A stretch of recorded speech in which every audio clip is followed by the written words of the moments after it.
Identificado um possível problema localizado no atleta, então é chamado o médico e o fisioterapeuta para poder fazer uma análise em conjunto com a equipe de saúde da comissão técnica para poder tomar a decisão se vai suspender o atleta, se vai fazer um exame complementar, se ele vai fazer um treinamento paralelo de menor intensidade, enfim. Então é uma ferramenta que é muito importante a gente deixar bem claro que ela é uma ferramenta de apoio para o fisiologista, para o médico, para o fisioterapeuta, para o preparador físico. Então, ela não é definitiva, mas ela sinaliza algum possível problema, às vezes antes que o atleta sinta alguma dor. Então, ele não está sentindo alguma dor, mas ele já está com um ponto ali inflamatório ali aparecendo. Então, é uma ferramenta bastante interessante nesse aspecto. E associada a outras ferramentas, dá um diagnóstico bem completo. Perfeitamente, exatamente isso, né? A partir do momento que você tem ali, é aquela velha história, né? Onde tem fumaça, tem fogo. Então, o que a termografia faz? Ela identifica, olha, tem fumaça aqui, vamos analisar com mais criteriosidade o que está acontecendo. Professor, além da aplicabilidade na prevenção de lesão, qual é a outra aplicabilidade que está sendo vislumbrada hoje pelos profissionais que trabalham com termografia aplicada ao esporte? Uma das coisas que nós estamos trabalhando junto com a UFMG é a possibilidade de validar o comportamento térmico identificado como uma possível ferramenta de controle de carga de treino. Resumidamente, quando eu faço exercício físico, eu tenho microlesões musculares ali que acontecem, né? E elas, obviamente, elas são diretamente proporcionais com a carga de treino. Então, se eu tenho uma carga de treino alta, eu tenho um maior número de lesões. Se eu tenho uma carga de treinamento baixa, eu tenho um menor número de lesões. Essas lesões geram, a recuperação dessas lesões em nível muscular, elas geram a produção, uma atividade anabólica de restauração, recuperação dessas fibras. E essa maior atividade metabólica, ela gera calor. Então, o que acontece? Nós estamos trabalhando, tentando associar essa sensibilidade da câmera em perceber essa variação da temperatura corporal irradiada, sempre lembrando que a temperatura é irradiada, né? Onde a partir do momento onde eu faço um exercício físico, 24 horas depois essa temperatura muscular local ela está mais elevada e a partir daí ela vai descendo, vai descendo, vai descendo e seria um ponto que ela estivesse no mesmo nível de antes do treino, né? Antes do treino, em patamares de igualdade térmica, dizendo que ali, em teoria, toda a fase anabólica já terminou, eu tenho a minha estrutura muscular completamente recuperada, né? Lembrando que eu ainda tenho formação de glicogênio muscular, né? Durante esse período de recuperação, isso gera uma atividade metabólica também, dizendo que esse atleta está em condições de treinar novamente, né? Então, isso não existe nada no mundo, né, fazendo esse tipo de relação. Existem alguns trabalhos muito isolados, mas o nosso grande desafio hoje nessa parte da ciência do esporte é tornar essa ferramenta como um instrumento de suporte para o preparador físico, para o fisiologista, dizendo esse atleta está em condições plenas de treinamento, ele pode fazer a sua carga de treinamento total, né? Então a gente tem assim um grande desafio aí nos próximos 2 anos. Temos uma tese de doutorado que foi defendida agora na UFMG, há 2 meses atrás, onde nós fizemos um monitoramento de 11 jogos, né? A temperatura da pele antes, 24 horas e 48 horas após os jogos, e com resultados extremamente promissores, né, no uso dessa ferramenta como suporte de trabalho do preparador físico e do fisiologista. E no mundo, quem está usando isso? No mundo, dentro dessa parte de termografia esportiva, nós temos um grupo principal que é na Espanha, na Universidade Politécnica de Madrid, onde eu fui fazer o pós-doutorado em 2012. Tem um grupo na Itália também trabalhando com isso, né? e um grupo na Áustria trabalhando muito sobre o aspecto lesional. Né? Esse é um foco especial do pessoal da Áustria. E então esses são, digamos assim, os principais focos. E tem um grupo que trabalha também na Rússia, né? Então não chegam a ser 5 grupos no mundo, e nós aqui no Brasil, que estão trabalhando com a termografia de maneira mais aprofundada, a termografia aplicada ao esporte. Muito bom. E outra curiosidade que nós temos é qual a infraestrutura mínima necessária para que a gente possa utilizar essa ferramenta, desde a ferramenta até se existe a necessidade de um departamento específico. Como é que isso é feito? Bom, obviamente a primeira coisa que você tem que ter é a câmera termográfica. A câmera termográfica, existem vários modelos hoje que são comercializados, inclusive você pode fazer uma imagem termográfica a partir de um celular. Existe já tecnologia para isso.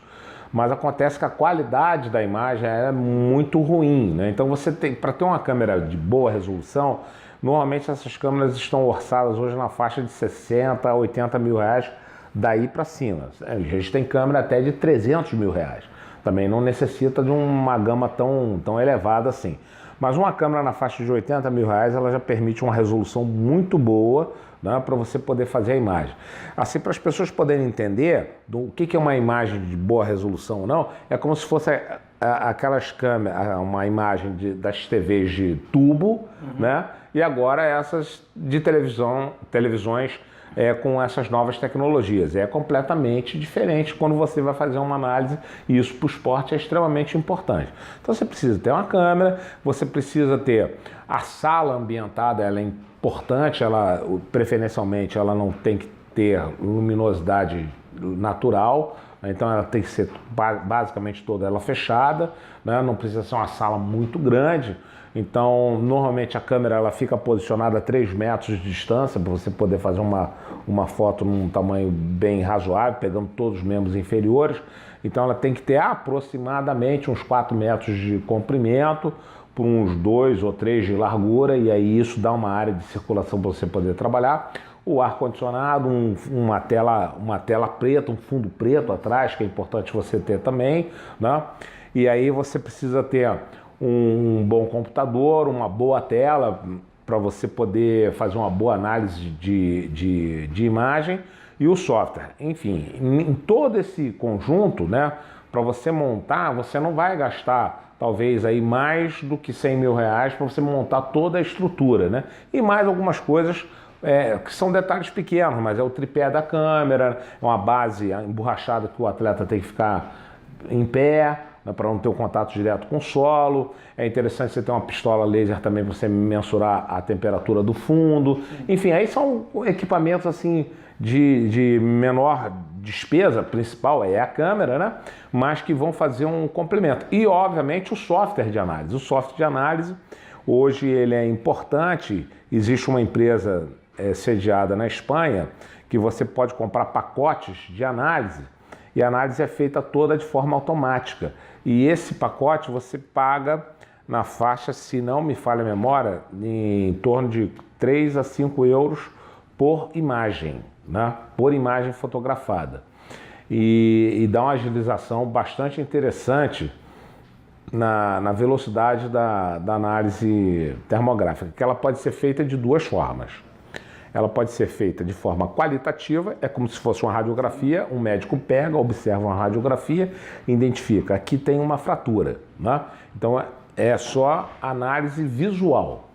E pode ser feita por uma análise quantitativa, onde o software quantifica a temperatura exata de cada ponto, né?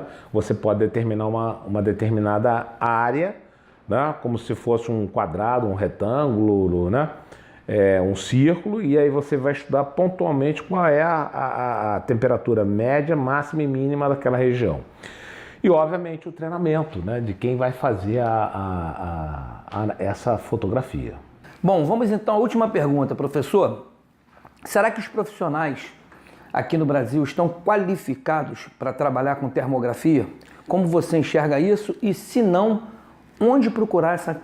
como e onde procurar essa qualificação?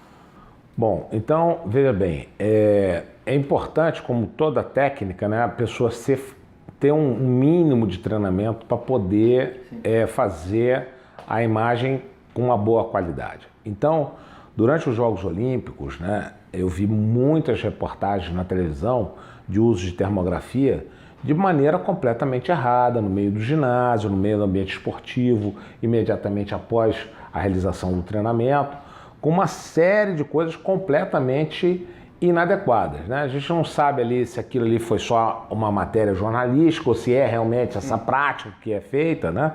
Mas de maneira muito equivocada. Na realidade, você precisa ter um período de treinamento aí em torno de 20 a 30 horas, não necessita mais do que isso, né? Para que você possa ter um perfeito domínio do equipamento, da máquina, do ambiente, das condições que a pessoa tem que chegar para você poder fazer isso, né? Existe uma Sociedade Brasileira de Termografia, né, que é conduzida por um médico, onde você pode fazer esse curso, né, que não é restrito apenas para médicos, fisioterapeutas podem fazer, profissionais de educação física podem fazer, né? Só que ali você não tem um olhar específico para o esporte, né? Você tem um olhar mais amplo e às vezes você não vai ter aquela informação pontual que é necessária para a gente, né? Então nós lá na Universidade Federal de Viçosa, nós temos um setor de termografia que nós fazemos esse tipo de consultoria e se alguém tiver interesse, né, pode manter contato com a gente no telefone institucional 31, que é o código de área, 3899-2249, repetindo, 3899-2249, que é o telefone institucional do Departamento de Educação Física, e dali eles podem fazer a transferência de chamada ou qualquer coisa. Pode também manter contato com o meu e-mail, jcbouzas@ufv.br, e nós temos também um site institucional para as pessoas terem maior informação do que é essa termografia, onde lá tem todos os artigos que nós já publicamos ao longo desde 2008 e as teses de mestrado e doutorado que nós temos orientado. Então você também pode consultar, que é www.termografia.ufv.br, e lá você tem todas as informações sobre essa temática que nós estamos utilizando.